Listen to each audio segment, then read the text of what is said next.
The Arrow Season 2 finale is over, but we're just getting started here on post-show recaps. I'm Josh Wigler, and I'm joined here by a guy who is all hopped up on Mirakuru right now, my friend Albert Ching. Albert, how are you?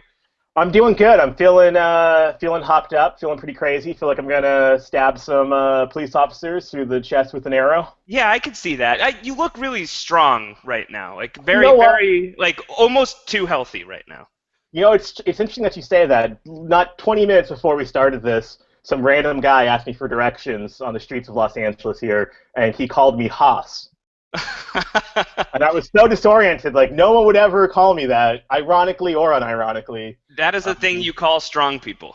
Yeah, so I was confused. That's what I'm saying, man. You're looking good. Looks like you've been juicing a little bit. Some of that sweet arrow juice. Yes. It's good, and I see you're wearing green. If you're listening in the audio archives, you can't see this, but Albert Ching wearing green right now, representing the Emerald Archer. I like it, festive. Yeah. Even though you have Spider-Man in the background, which is There he is. but we can all live together. We can all coexist happily. Absolutely. So everybody, we're live here on post-show recaps. If you are watching live, you can ask us questions in the comments section. You can tweet questions our way as well using the hashtag PSRecaps. And just to give you guys a bit of an introduction, Albert has not been on PSR before. This is his first time on the show, but he is an awesome, super qualified guy to be talking about Arrow, to be talking about DC Comics, to be talking about pretty much everything. Albert, can you give us a little information? Because I don't feel like I'm going to do it justice. Tell everybody what it is you do and what your background with comics is and all that good stuff. Sure, I've been covering the comic book world as a reporter and editor for many years, about 8 years now. And currently I'm senior editor at comicbookresources.com, CBR, and our sister site Spinoff Online, which features regular contributions from a young man named Josh Wigler. Yeah, who is and, that? He is a star. He is one of the best, one of the greats. I hear he's a sweetheart. Yeah, sweetheart's a good term for it. Yeah. Cool, that's great. Yeah, Albert is a guy who has been. I've seen your byline published for years and years and years now, back from the Newsarama days when I was a staff writer at Comic Book Resources myself, before moving on to MTV for a couple of years, and now I'm back in the freelance mix, and I do some work with CBR and Albert a little bit here and there, and those guys are fantastic. If you're into comic books and you aren't reading Comic Book Resources, I'm biased because you guys pay me money. I'm not gonna not say that, but you guys are awesome, and the content you guys put out is regularly great. And Well, thank you. I think you are the perfect person to be talking to about kind of this crazy week in DC Comics in the live action world. It's been crazy. No, it's been nuts in film and Legitimately television. crazy, diagnosed, certifiably. Yes, exactly. And I'd reached out to Albert. I guess it was probably like almost a month ago at this point, where I wanted to do some coverage of Arrow, which is not a show that we've been covering here on post-show recaps. We're still finding our footing over here. We talk mostly Game of Thrones. We did the whole Walking Dead season, but we did a Shield podcast earlier in the week. I believe you're an Agents of Shield guy, are you not, Albert? I am. I have covered that show also extensively. And I watched that podcast, and I was on the same set visit that your co-host Terry Schwartz spoke of Yes. lovingly. And Terry, also an alum of Comic Book Resources, did some Absolutely. work for you guys. But yeah, so I knew that you were a guy that I wanted to talk to about the Arrow finale. I wanted to do an Agents of Shield finale recap, and I wanted to do an Arrow finale recap. But now I feel like there's so much to talk about that just doing like a straight up Arrow finale recap doesn't make sense when there's so much news going on. So it's very lucky timing that we got you here, Albert, because I feel like there's a lot that I'd like to pick your brain about. But mostly I do want to start with Arrow, because Sure. I think I that want show. to sure. Yeah, exactly. I don't want to make you show up all fancy for nothing. Absolutely. But I am a really big fan of the show, and I'm a late arrival to the show too. I think I started watching it maybe in January of this year, and I binged. Okay. I binged the vast majority of it in about 2 weeks, because Wow. I'm a psychopath, and that's just You how inhaled it. that's how I tend to do things. Yes. And I had seen the pilot back when it had aired, or a little bit before it had aired, and I was a fan, but I wasn't super hooked into it yet, and it kind of fell off my radar. It wasn't a show that I was really continuing on with, and I kind of found my way back to it just because I was catching up on shows that I thought maybe I'd be interested in, and I saw a lot of people, other of my friends on Twitter who would rep the show pretty hard, and it's like, so if all these people are digging this show, it's got to be pretty decent. I think it's really, really, really surprisingly fantastic. So I guess I would just be curious to know what your thoughts on Arrow are, and how much of a fan of the show you are, and what you personally like about it.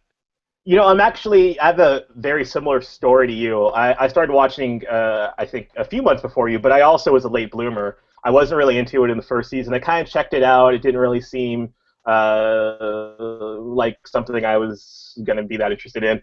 And for whatever reason, I also wasn't covering it very much at the time during the first season. And it's really when I started to get press opportunities through work, and I kind of had to watch it and catch up with it. And then I started like, oh, this is actually really cool.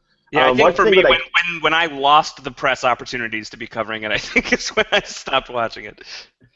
One thing that I tell people about it who haven't seen it, or are curious, like I describe it as sort of like a perfect halfway point between Smallville on one end and like Christopher Nolan, Dark Knight on the other end. Like, it's exactly, like, tone-wise, it's exactly in between those two. Totally. I think that's like a really good mix. I think it's a good place to be.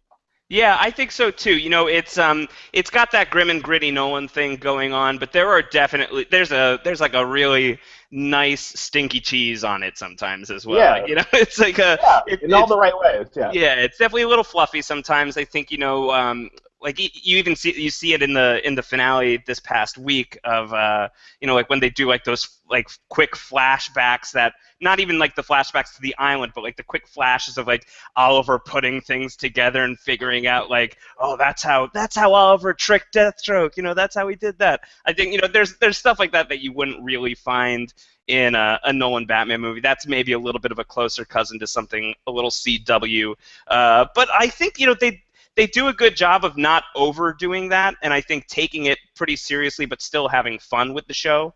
So yeah, I'm a big fan of the tone of the show. I think they do a pretty good job. Yeah, and the CW-ness of it all, I think, is a very important factor. I mean, it does have a little bit of that soap opera to it, which I think is also in service of it. I mean, in a weird way, it sort of fills in my mind, in my viewing habits, like a Gossip Girl type niche, but with superhero action and, armies of drug-fueled supervillains and all that kind of fun. Right.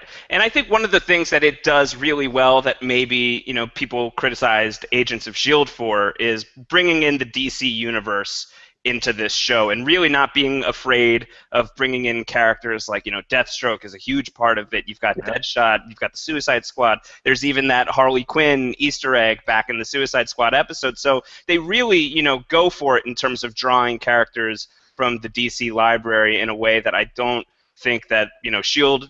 did it quite as often. They had Deathlock, but their Deathlock was kind of weak. And they, that's just my opinion. And I think that that's kind of a big difference between the two shows. For whatever, I mean, I guess for S.H.I.E.L.D. it's harder because it's connected to the Marvel movies. I think they're sort of inherently limited in what they can do because of the giant movie operation that they exist alongside with. Right. It's interesting because you would think, like, just in looking at it before the show aired, you would think, wow, that's such a cool concept and such a great idea. But I think that we saw it as the season rolled along, and the last few episodes of Season 1 of Agents of S.H.I.E.L.D. I thought were really very strong.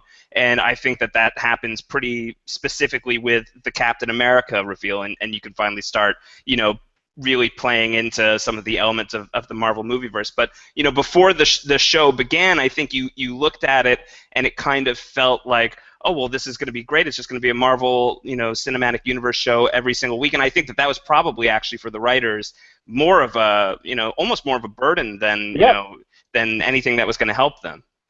Yeah, I think the expectations were so high that I think that initial reaction of a lot of people obviously being vocally disappointed with the show was almost going to happen no matter what the content of it was, unless it really was, 42 minutes of a Marvel movie on TV every week, which was, never going to be a realistic possibility. Right.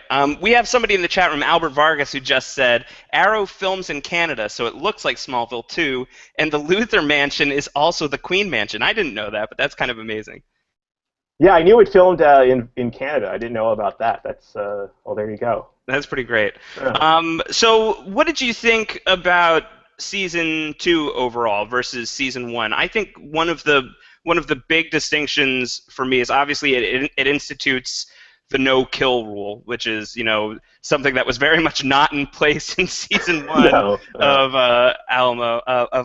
Arrow, which I thought was pretty amazing, just the fact that he was just straight up murking people, basically the entire season, which I was not expecting, but, even that pilot episode when he runs up to one of his kidnappers and just snaps the dude's neck just to preserve a secret, basically, was really shocking to me. And I think that was a big evolution for Season 2, is we're taking killing off of the table and kind of, Oliver Queen, I'm trying to, go in a more heroic direction.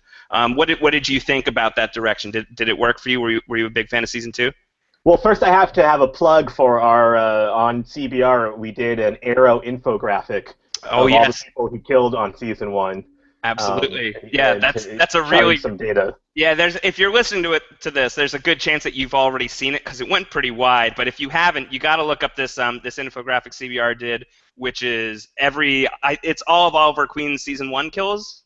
Yes. All right. Well, you guys better get to work on Season 2. Yeah, because he did kill a little bit in Season 2. He killed Count Vertigo. Yeah, he killed Count Vertigo. Is that the only one that he killed? I guess that must be it, because he puts that rule into effect pretty early on. Well, I guess if you don't count the flashbacks to the island stuff. Right. That doesn't count.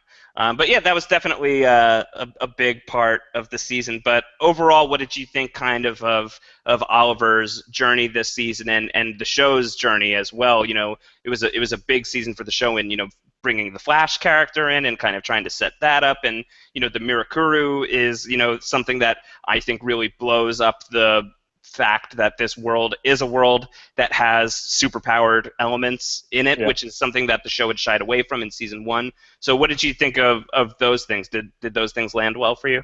Yeah, absolutely. I think the whole thing, I think everything you're describing, it just was the show becoming more comic booky in good ways. Both him having more of a moral code and also just the world building.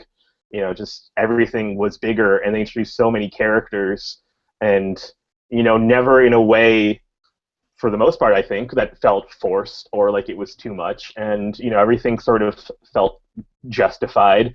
And it's kind of an interesting challenge because they are introducing elements and connecting them to the Oliver Queen character that wouldn't necessarily have much to do with that character in comics, right? Right. Like having such a personal issue between him and Deathstroke, or, introducing the Suicide Squad in this way. And, they sort of have made Oliver Queen the center of this fictional world, which has never really been the case in comics. Right. But it's in a way that that has actually seemed pretty natural, and it's been fun to watch it unfold. Yeah, definitely. I wanna get your take on Deathstroke. He's played by Manu Bennett, who is from Spartacus. He's a real badass. I know that a lot of people loved that character. And he had appeared in Season 1 in kind of a guest starring capacity, and then here he is, full-fledged series regular, really involved on the show. What did you think of how the show handled Deathstroke, both as a fan of the character from the comics, somebody who's familiar with him from the comics, and also just the way that the show handled him and kind of that whole revenge arc that he was on? Yeah, no, I think it was good. I think it was a good balance in retaining enough recognizable elements of the character, and probably more than expect them to do on a TV show, obviously visually, and I think a lot of the elements of the personality, while also, I think, feeling very free to do other stuff with the character and have, some different set of motivations and obviously very different circumstances. And I think it was a good mix in that way. I think it, kept sort of the familiar Deathstroke stuff that you want, while not being in any way, like, sort of too tied to, the classic Deathstroke.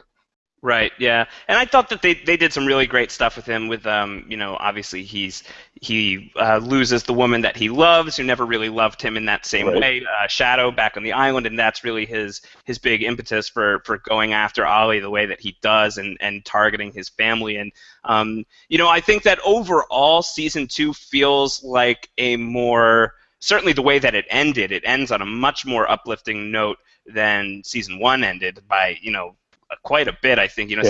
season 1 ends with Ollie really losing. Starling City's basically blowing up all around him, and his best friend dies in his arms, and he banishes himself back to the island. And season 2, he has stuck the landing with his no-kill rule. He basically manages to subdue Deathstroke and kind of take him out of the game for however long that's going to happen, because Deathstroke's obviously going to come back at some point.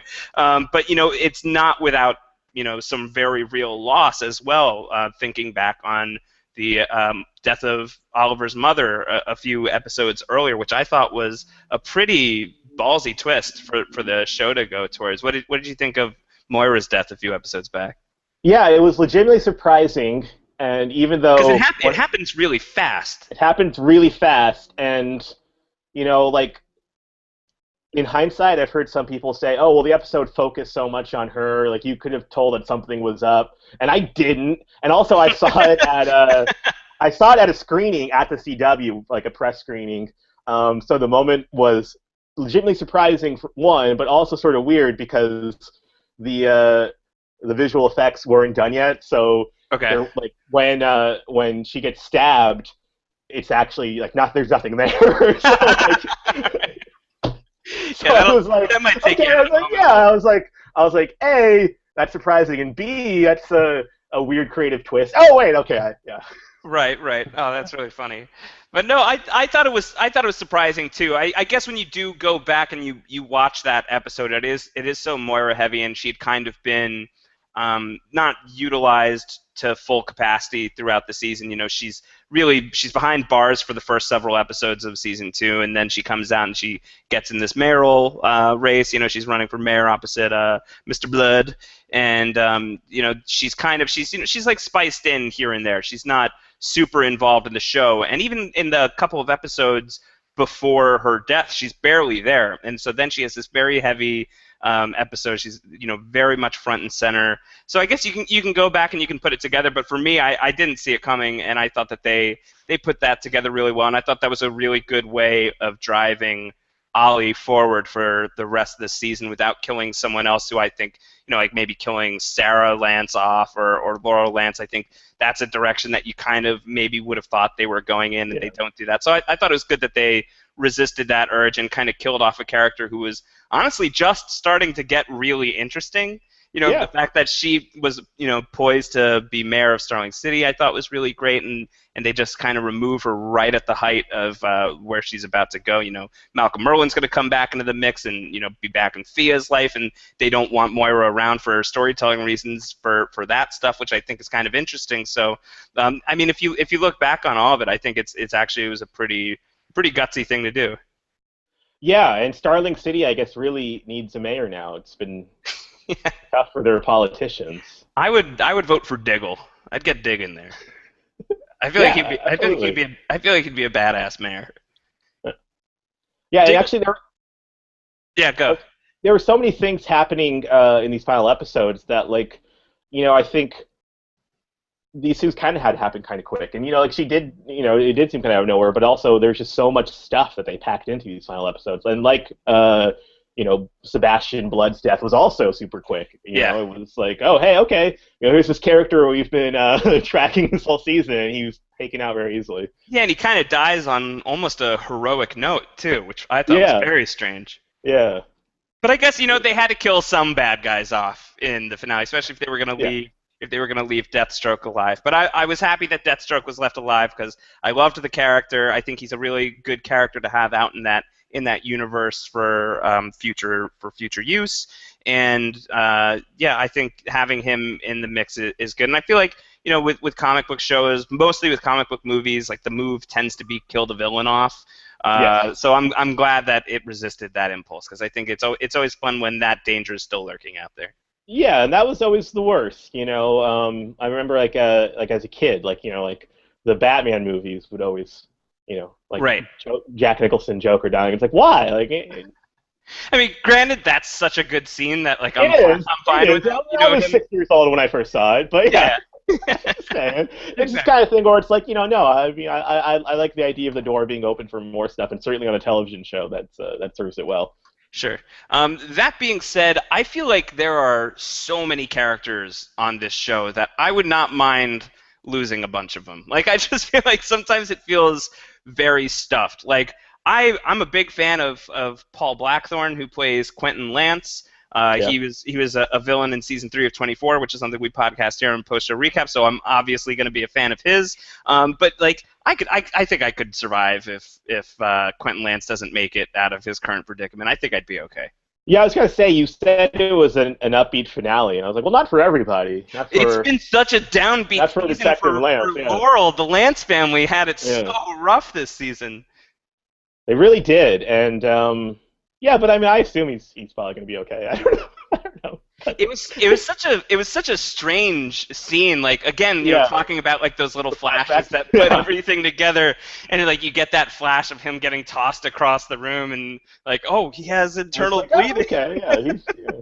Like I thought at least it was gonna be like maybe someone had like doped him up with some secret Mirakuru, and he That's was what I like, thought too. Yeah, that's or what it like first seemed like like. Yeah. anything like kind of significant in terms of like changing the character for season 3 or anything like that. But yeah, that was such a bizarre little twist, I thought. Yeah, and it definitely seemed. It just seemed like it was like, oh, here's one extra thing on top of everything else you've just seen. Right. And like in terms of cliffhangers to carry you over, between a season break, like will Detective Lance recover from his internal bleeding? It's not necessarily. I'm hooked, man. I'm really. That's gonna keep me all summer. I'm gonna making my my top 10 list. Yes. Theories. How many days in the hospital is he gonna be for? Why did they resurrect Quentin Lance? Yeah, exactly. Does he know that Ollie is Arrow yet? Has he figured that out yet? There was that scene, right, a few weeks ago where he said he didn't want to know. And I guess, sort of probably there was two interpretations of that. A, he's kind of a dope and can't figure out something that's pretty obvious at this point, given everything else he knows. Right. Or B, that he does know and he's trying to somehow, have cognitive dissonance about it and kind of lie to himself about it, which is, He's either he has to know or he's got to be like the worst cop that's ever existed. right. Because he's standing like 5 feet away from Oliver Queen, dressed up in a hood and an eye mask. Which I love you, Barry Allen. Like you're great, and your episode was awesome. And giving the mask to Ollie was a really nice gesture, but that didn't do anything to conceal his identity. That did approximately nothing. You would think that Quentin Lance by now would have figured this out. This is another one of those kind of dopey CWE types of things, and like one of the only things about the show. Comic book thing, though, too. To be fair, I mean, the comic book history is filled with people not figuring this type of stuff out. But I buy that in a comic book. Like Right. you can shadow a character a certain way, or you could just assume that everybody in the DC Comics universe is face blind when it comes to Clark Kent and Superman. But on like a live action show or in a film, Context is a little different. yeah, it's hard. His voice sounds so much deeper though when he's I know. the Arrow. These guys, how does he do that? Yeah. How do you do that? That's so good.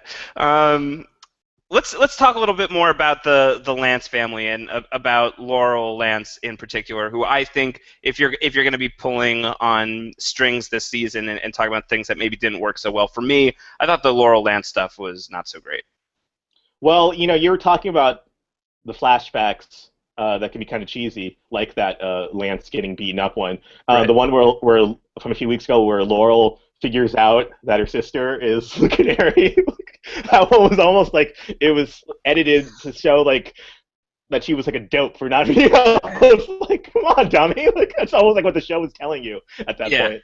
Yeah, that's another thing. There was that episode. I think it was Birds of Prey when Laurel Lance and Sarah Lance as Black Canary are like running around Yeah. the police station together, and they're like literally they're like mouth breathing Like, at yeah, each other. They're yeah. so close, and she can't figure it out. So maybe face blindness is just a serious problem in Starling City. I think it's a possibility. But yeah, I thought that what they tried to do with Laurel this season. It didn't really hit home for me. I mean, I'm certainly like very consciously minded of the addiction storyline and everything, but I thought that they didn't handle it perfectly well. It felt a little forced at times, and I think for Laurel, it felt like they don't know what to do with her because Felicity has worked so well. Is sort of what I think. Like Felicity has kind of become the female lead of the show, which was supposed to be Laurel Lance's position, I think, and they almost, without getting Laurel into the storyline by knowing that Oliver Queen is the Arrow, like that's the only way that they can kind of tie her firmly to the core story. Otherwise, they're kind of running out of things to do, which makes me optimistic for season 3 now that she knows that Ollie and Arrow are the same person, and makes me a little hopeful that she'll be drawn into that world a little bit more. Yeah, no, it definitely seems that way, and it seemed, like you said, for the much of this season, it seemed like she was kind of almost in her own show. She had her own storylines that didn't really have a lot to do with the central action, and I think obviously that move towards the end of her finding out Oliver's secret was a way to sort of address and kind of counteract that. And now she has a leather jacket. Sweet jacket, and yeah, hopefully rife with symbolism. Hopefully a sign of things to come. And then I think another character who maybe doesn't get a lot to do, even though I really like her in all of her scenes. I think she's very funny. Is Thea Queen? I don't think that they've used too much of in the show really so far, other than being Roy Harper's love interest and running the bar, which I thought was a good development for her. But now that they've started bringing the Malcolm Merlyn of it all, and that Thea is actually Malcolm's daughter, and now they're gonna go have their buddy comedy on the road in season 3, and Malcolm Merlyn, John Barrowman, is going to be a series regular in season 3, so we're going to get a ton of Malcolm Merlyn. I think that's such a good direction. That was one of my favorite things about the finale, is that the two of them are now hooked up, and I have to imagine maybe going and doing some League of something going on next season maybe, but I don't know where it's going to go, but I just think that giving her more of a kind of role to do in sort of the dangerous world of Arrow is a good move for the show. Yeah, absolutely. And actually, I think they did pretty good by that character in the last few episodes, because really she had almost as much emotional stakes in everything as Oliver, between everything going on with Roy, and obviously her mother being murdered right in front of her, and then her biological father returning. She actually kind of had a lot going on, and it seems like, the character is another one that's inching towards, even juicier territory, so it should be interesting to see how that goes. And John Barrowman, series regular. That's awesome. Stuff. Yeah. Yeah, he was I think once he started getting more into the mix of season 1, I found myself getting more and more hooked on Arrow. Like once you got to those Dark Archer episodes, and he pulls off the hood, and it's Malcolm Merlyn, you realize, oh, that's how they're going to do Evil Merlyn on the show. It's just like, yes, this is so awesome. And I feel like he's just like evil Batman, that character, and I think that he plays him really well. And not that the season was necessarily missing him in season 2. I think that they did a good job of bringing in Slade Wilson kind of as the heavy, and not needing to have Barrowman on the show too much. That being said, I will not complain about more Malcolm Merlyn on Arrow. I think is a very cool thing, and I think that actually having him gone for that long period of time is ultimately really going to serve his return. I feel like you really missed the character, and now a lot of interesting stories can come out of his comeback. Yeah, definitely. I mean, just having like a performer of his stature on the show on a regular basis again, that's can only help. So I want to start moving a little bit more towards some of the other shows that that are relevant this week based on all of the craziness. We've got the Flash coming out. There was the Flash episode earlier in the season of Arrow with Grant Gustin as Barry Allen, and they were really setting up the fact that they were going to try and do this Arrow pilot and try and make their own Arrow series. And I think for me, when Flash was announced, I wasn't watching Arrow yet, so I didn't really have quite the double take that I think maybe some fans did. It was like, how are they going to have a superpowered character like Barry Allen in the same universe that they've been setting up on Arrow? But as we discussed earlier, I do think that Arrow did a really good job this season kind of justifying that it does exist in that world with the Mirror Crew and having Barry Allen kind of get hit by lightning. Do you feel like it kind of justified its place in that world for you? Like, do you buy that Arrow exists in kind of, the actual sort of superpowered version of the DC universe rather than just sort of the street level type of gritty, grimy, Nolan-ish thing that they were going for in season 1? Yeah, I think so, and I think that's that's kind of what I like about this type of entertainment. I like it when it can embrace that type of stuff. And if you saw the I'm sure you did see the extended Flash trailer that came out today. Yeah, I was going to ask you about it. Yeah, they're really diving into. They're not just inching towards superpowers in this world. They really seem to be embracing it wholeheartedly. I also want to say it was sunlight when I started this, and now the sun's going down, and I appear to be cloaked in darkness. I think it's appropriate. I think you've become the Dark Archer. That's what's happening over here. But yeah, no, I think it does work, and I think that's sort of kind of the beauty of like the comic book worlds that have been successful for so many decades. The fact that Batman and Superman can stand side by side and both exist in the same world and be buddies and have adventures together, and this is I think in that same sort of spirit. Yeah, I think so, and I think that I think that they really earned it. I think that this season, and even knowing that the Flash was coming up, watching season 1, I kind of felt like I think this could work. I think that you could bring Flash into the mix here, and I think it'll be fine. And I'm really excited about it. Clearly, the CW enjoyed the pilot enough that they gave it. They picked up the series. They're ready to go. And I don't know. I love Grant Gustin as Barry Allen. That was those episodes that he was on Arrow for, I thought were some of the strongest of the season, and I would, pin that strength right on Gary Gustin as Barry. I think he does a really good job as that character. Yeah, no, he does, and he just like the sense of energy that's there, and is great. Like you could see it in even when he's just Barry Allen in those 2 episodes. That he really seemed like a also, not only was he an entryway to superpowers in the Arrow world, but also just a more optimistic character than a lot of the Arrow characters. Which is probably why he sort of matched up well with Felicity in those episodes. Do you think that the Flash, as a show, is going to have a little more of a brighter feel to it than Arrow, because of that, kind of difference in the character, Oliver Queen? He has his moments of levity too, but by and large, he's kind of a brooding guy and, Sure. has a real chip on his shoulder. And has murdered dozens of people. It has literally broken necks and stabbed hearts. That'll. Yeah, that's the thing that he does. So what do you think? You think that this is probably going to be maybe a little bit of a lighter show? Yeah, I mean, it doesn't seem like it's going to be, goofy or anything like that. But, based on everything they've shown so far, it does seem like it's going to be lighter. It feels brighter just in terms of the color palette and what they've shown. And, I think that's the Flash also as a character. I don't think, anyone's, any of the great Flash runs over the years in the comics were ever distinguished by their, dark and grittiness. I think, the Flash is kind of, by his nature, no matter what Flash it is, optimistic and a little bit more fun, a little bit more vibrant, down to his villains.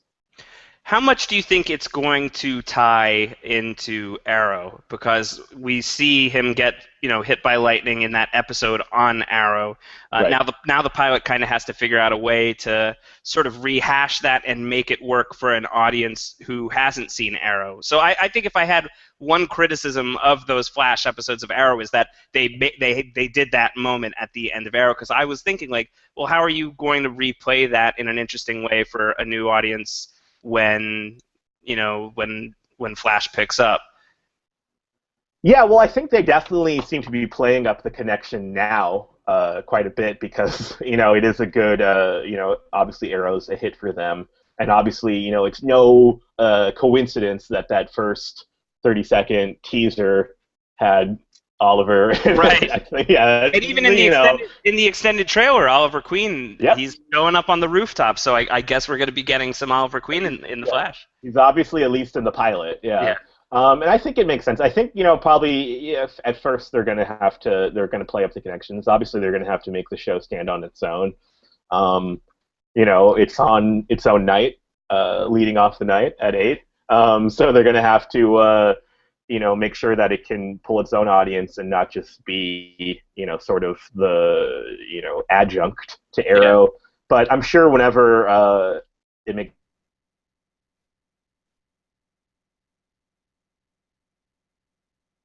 Albert, did we lose you? Albert, are you gone?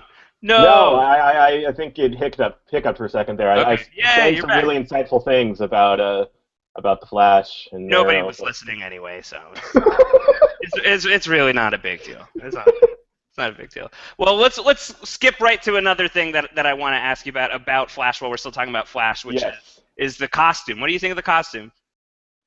I think it's cool. I love almost anything that really it kind of doesn't shy away from being comic booky. I always appreciate because I'm still of the generation of like the 2000 X-Men movie costumes where it's like everything has to be black and look the same, and comic book costumes would look ridiculous if they were in live action.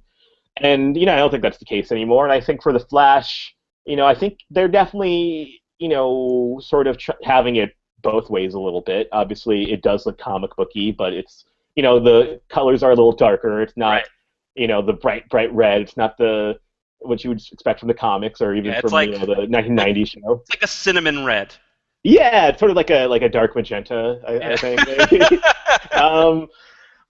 But no, I think, but it looks like the Flash, and I think that's really all you can ask for. They're not trying to do some like radical reinvention of it. And if you think about the Flash since, Barry Allen was introduced as the Flash in, I don't know, like 1958 or something like that, the costume has basically stayed the same. Yeah. It's such a recognizable, such a iconic look that to mess with it too much, I think would be a bummer, and it looks like they haven't, so that's good. Yeah, definitely. Do you think that there is, I don't know, we were talking about that 2000 X-Men era and everybody showing up in black leather and everybody kind of just being like, oh, I guess you can't do yellow spandex in a movie yet. I guess we're not there. Do you think that, just kind of going a little off topic, but on the costume subject, what's like the movie for you that disproved that notion, that made it so superheroes can look like they do? Like a superhero on film or on TV can actually look like their counterpart in the comics, like to actually look like what they're supposed to freaking look like. Well, I think this answer might be kind of anticlimactic because I think it was just 2 years later with the first Sam Raimi Spider-Man. Yeah, sure. I mean, the costume obviously wasn't exactly like the comic book costume, although the one in the most recent movie is, I think, by far the closest. Yeah, definitely. It looks awesome. But it definitely was very close to. I mean, I guess how much could you really screw with Spider-Man's costume in a movie was maybe kind of their approach. But yeah, no, I think that was probably it. And I think there were definitely movies afterwards that veered away from that. But I think that was probably one of the first ones where it's like, okay, I mean, that looks like Spider-Man. I mean, some of the stuff's a little different, and the spider and the eyes, and they're not quite exactly, but it looks like Spider-Man. Yeah, it's recognizably Spider-Man. Yeah, it's Spider-Man. Yeah. While we're talking costumes, we may as well segue into another big DC story this week, which was the revelation of Ben Affleck as Batman for the still untitled Man of Steel Batman Still versus. untitled. How frustrating Can is that? somebody come up with a title? This is As guys who write about this stuff, Yes. This is a little inside baseball for some of you listeners, but I'm just gonna say that as a freelance writer who works in film and television news reporting, one of the most frustrating things in the world right now for me is that Batman versus Superman, or whatever the heck you want to call it, Man of Steel sequel, doesn't have a title, so it's bad for tags, it's bad for categories, there's no consistent way across the board of how people are referring to this thing. It just sucks. Really pisses me off. Really grinds my gears. Don't hold back. Yeah, there's nothing productive to say about this. I just really want to get this off my chest. Absolutely. You know what? I'm glad to witness you. I'm also really a therapeutic moment. I'm also really afraid that now that I've said this and it's like pitch black in your room right now, that Batman's just gonna come out of the shadows and like abduct you for what It's very possible. Yeah.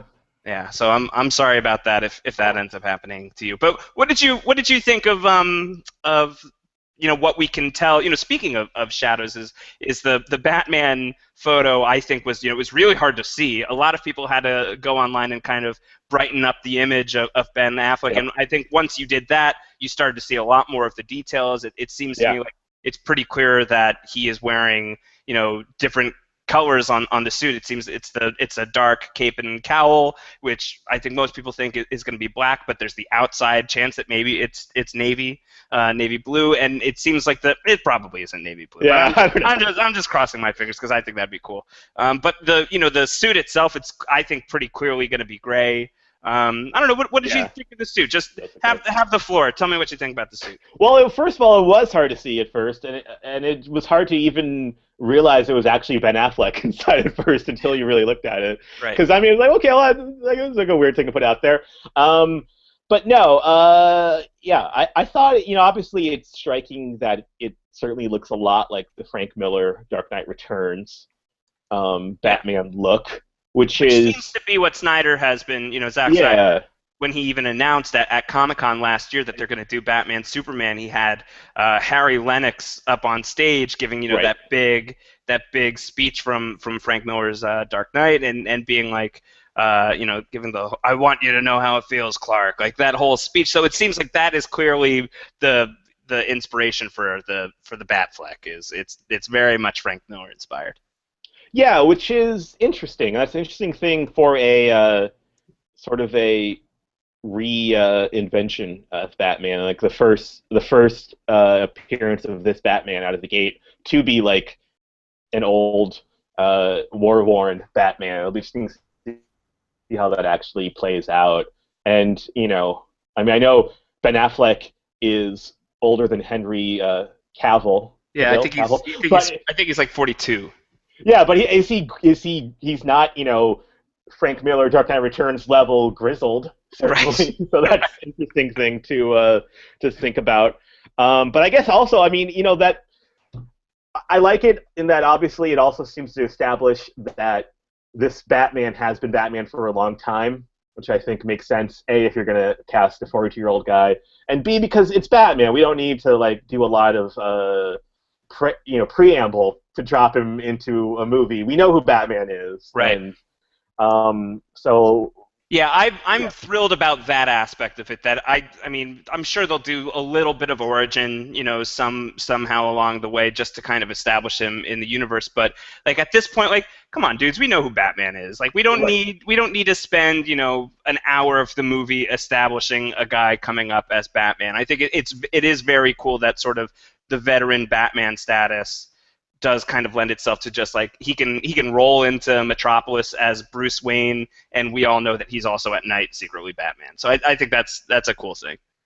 Yeah, and I mean I think there's also like the potential there. I think this is something that a lot of people have sort of written in their minds, no matter what might happen or not, of like reacting to the criticisms people had with Man of Steel of Superman being kind of reckless and all of the destruction and killing Zod, and a old Batman who might be the perfect character to say like, hey, I'm not going to put up with some alien doing that kind of S word. I don't know what we can say on post-show recaps. I think that's pretty good. That's pretty good. And I could have don't know if gone that's there if actually. you really wanted to. I don't know if that's actually the story or not, but Hey, it seems like a pretty good story. I think that would make sense. Like, I think that would. Well, there've been some rumors about this story online. You know, everybody's reaching right now. Everybody wants Sure. to know anything about this movie because it's really shrouded in secrecy. And honestly, kudos to Warner Brothers. Basically, anything official about this movie they have released on their own. Yep. Have not been scooped. Jesse Eisenberg as Lex Luthor, that was a bombshell announcement that they got out completely on their own terms. Same with Ben Affleck as Batman, same with Gal Gadot as Wonder Woman. I'm sure, the title, it's very likely that they will be able to just drop before anybody else catches wind. I freaking hope so. Oh my God, I would love if the title was just Man of Steel 2. Oh my God, that would be so After all of this. That's how I felt. Title, anything else. That's how I felt with Amazing Spider-Man 2. I was so sure that they were going to come up with some, creative title along the way, and it just ended up being Amazing Rise of Electro. Yeah. Right, exactly. I think it's actually Rise of Electro somewhere, isn't it? Is that international? I think it is. Yeah, I think yeah. Not here in the States, but some of you guys out there maybe you know what we're talking about. But yeah, I thought that I think the suit looks really good. For me, it's never been a question. I don't know how you felt with the Ben Affleck announcement as Batman. It was never a question to me that he would look good as Batman, which is surprising to say because he was Daredevil and he looked so horrible as Daredevil. But I think he's got the chin area, the chin and mouth area for Batman. I think that he's got that on lockdown. Bulk him up a little bit. He's going to look really good as we saw in the photo. And then the other piece of it is, say what you will about his movies, I think that Zack Snyder is a guy who knocks it out of the park when it comes to costumes most of the time. And, he gets his hands on Batman for the first time since Christopher Nolan, had Batman. He's the first person to kind of get his new spin on it. And at that moment, I just imagine, there's no way that Zack Snyder is not going to come out with a really awesome Batman costume, and Ben Affleck is going to look good wearing it. For me, the question is the movie going to be worth a damn? I'm it's much more of a question at this point.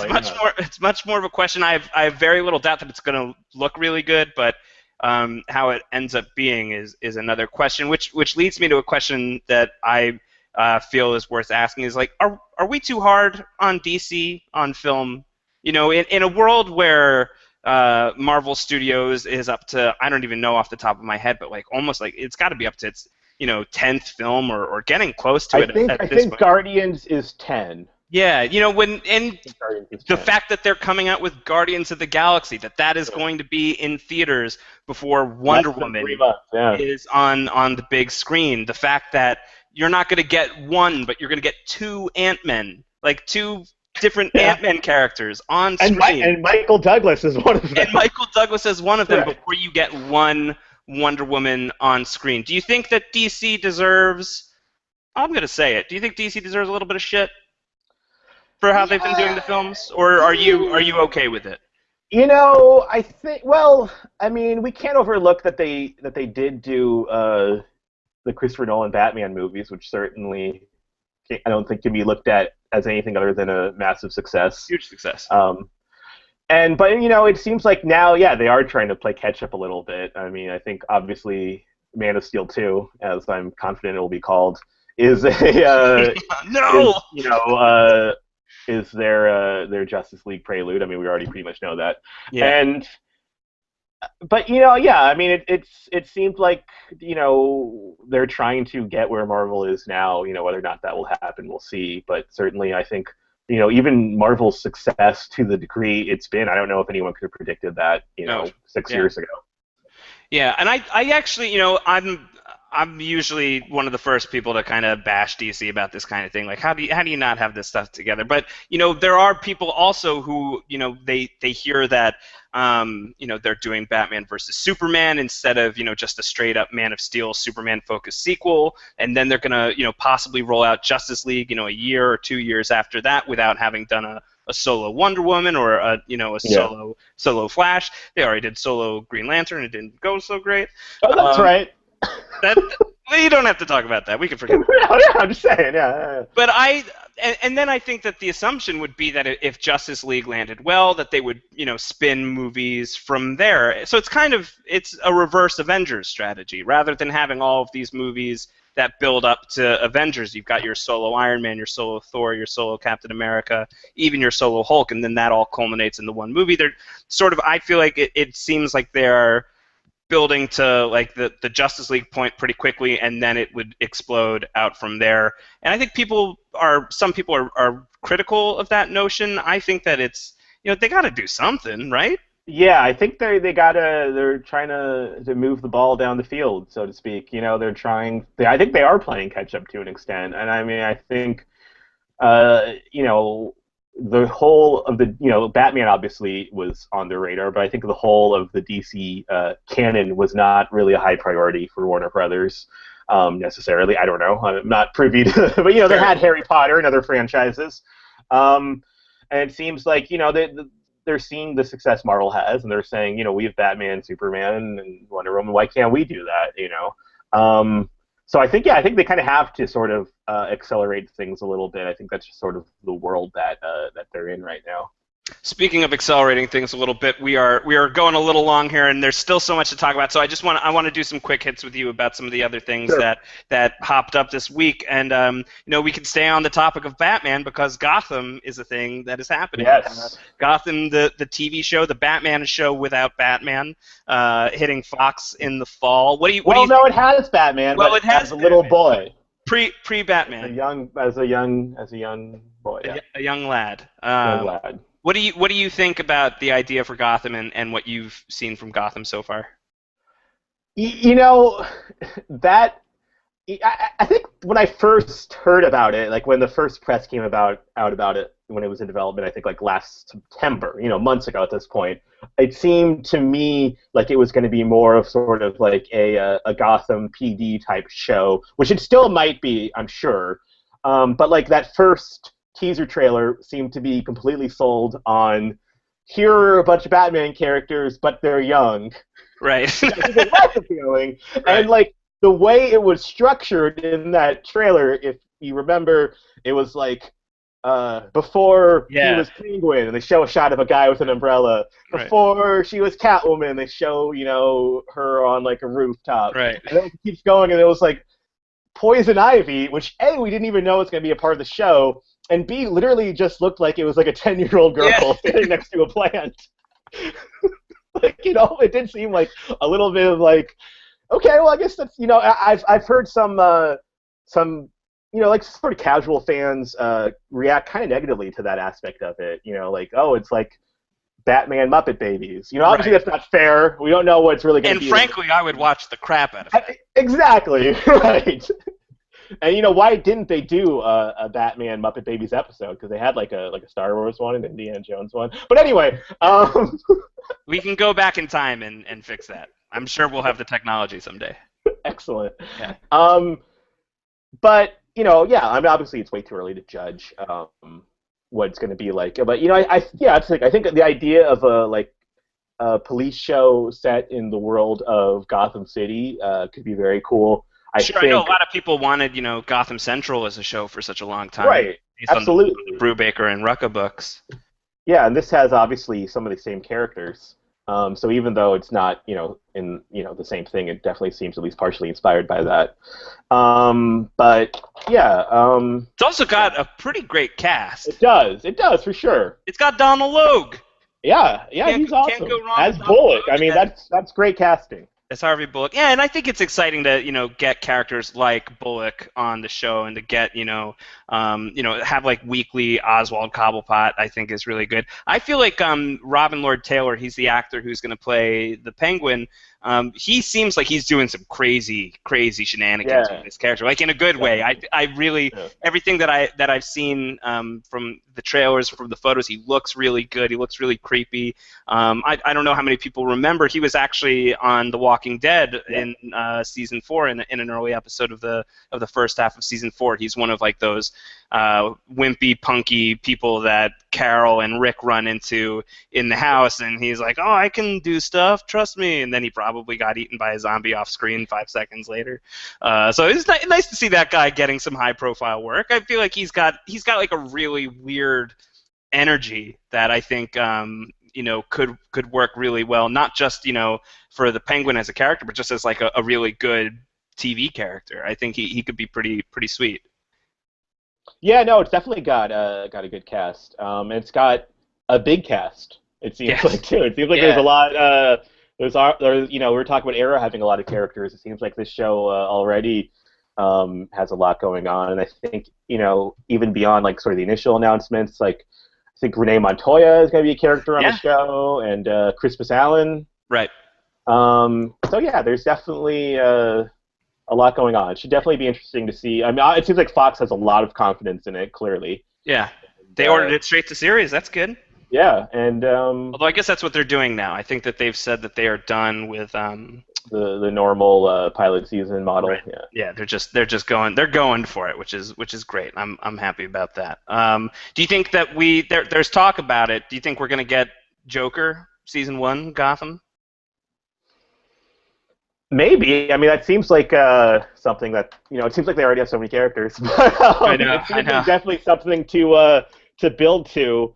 Yeah. I mean, would it be like a young Joker? Would it be like a pre-Joker or Joker? It's interesting to consider. That's one that they maybe shouldn't rush into. If you're not doing Batman yet, be a little careful about how you get into the Joker, if at all. I think that's a character you're gonna want to take your time on. Yeah, definitely. But yeah, I think a lot of people ask the question, like, is a Batman show without Batman worth watching? And I mean, I guess my answer would be, what else are you gonna watch? Give it a shot. Right. It looks at least halfway decent, And also, I think the real answer to all of these things is always wait and see until it's actually on. Yes. Not 4 months before its premiere. Yeah. It's very hard to wait and see this in this day and age. Everyone, it is. I gotta know right now. I need to know. It's funny because there are so many. We are living in that time where there's just like so many shows on TV right now that are worth your time, that are worth watching, and you just don't have the time to do it all unless you really want to go for it. In which case, like, I hope you get outside sometimes, because it can be hard to do that if you're watching all these shows. And it's not only that; it's like on top of that, on top of there just being so many different types of good shows out there right now. Now we are getting into starting. It's already kind of started, but especially next year. There's so many comic book shows on TV. Like, if you're a comic book fan, it's like, yeah, the comic book movies have been all the rage lately, and now it's just like it's going to be every night of the week there's a different show based on a comic book on TV. Yeah, no, it's 7 Marvel or DC-based shows on network TV in 2014, 2015. On network TV? Yeah, obviously not counting cable shows, not counting Walking Dead, not counting the Walking Dead spin-off that's on supposedly the horizon-ish. Yeah. Or the Netflix Marvel and the many shows. other things. The 5 Netflix Marvel shows. And they're saying, there's Preacher is in the works at AMC, Preacher, and there's potentially Powers for the frickin' PlayStation Network. I think that, and another Kirkman Outcast. Yep. One of his comics. Yeah. Is it? That's at Cinemax, I think. Is it too much, or is it too much awesome? Well, it is going to be tough because, a TV show is a little bit different in how people. It's a lot different how people interact with it in a movie. In that it can be very good. In that I think we've seen The Walking Dead be huge for comics because people really get invested in it, and then they check out the comics, and I think it's been great.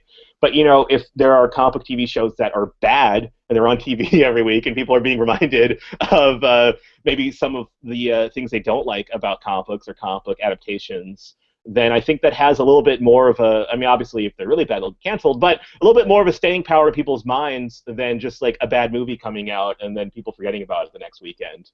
Right. Especially, and if some of these shows aren't hits and a lot of them get canceled, then you'll see a lot of, the impression will become like, is it the market oversaturated? It's the different proposition. It should be interesting to see how it all plays out. And on the other hand, if they're all hits, it's going to be huge, especially for guys like us who live in this world.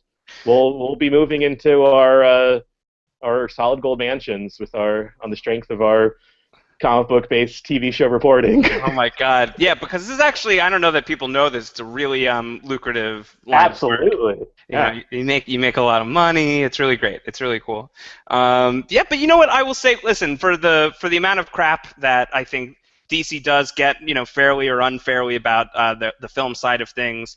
Clearly, they've got a ton of irons in the fire in the television realm. And they've got 5 network TV shows. Five network TV shows. We didn't even get to talk about Constantine and iZombie, but those are 2 shows that are coming up. The Constantine trailer was really cool. I thought that looked really great. That's going to be paired up with Grimm on Friday nights on NBC, so I think that's kind of a winning combo. If Grimm is still holding on for people, I think that those 2 are going to do well together. Yeah, I heard some people say, like, oh, they put Constantine on Friday, they're burying it. But, obviously Grimm has survived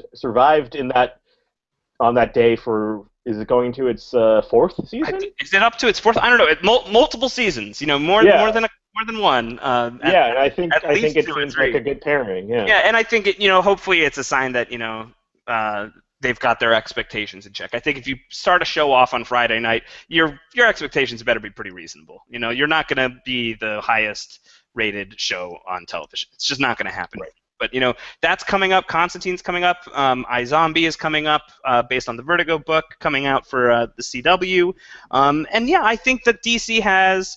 It certainly has a history of trying really hard on television, let alone all of the amazing stuff they've done in animation, which, that's a podcast of a different color. But I think that, if you're just to kind of take it back full circle to Arrow, if you're looking at that as an example of how these characters and how these stories can be told with respect to the source material and respect to the fans who love these characters so much, and in a way that's inviting and welcoming of new viewers, people who aren't necessarily super familiar with these characters, then I think it's a really good sign, and I'm very hopeful that some of these shows, I'm sure not all of these shows are going to stick around for 1,000 years or whatever, but I think Flash has a really good shot of being really good, and I think Constantine as well, and even Gotham, and I don't know about iZombie. It looks a little CWE for me right now.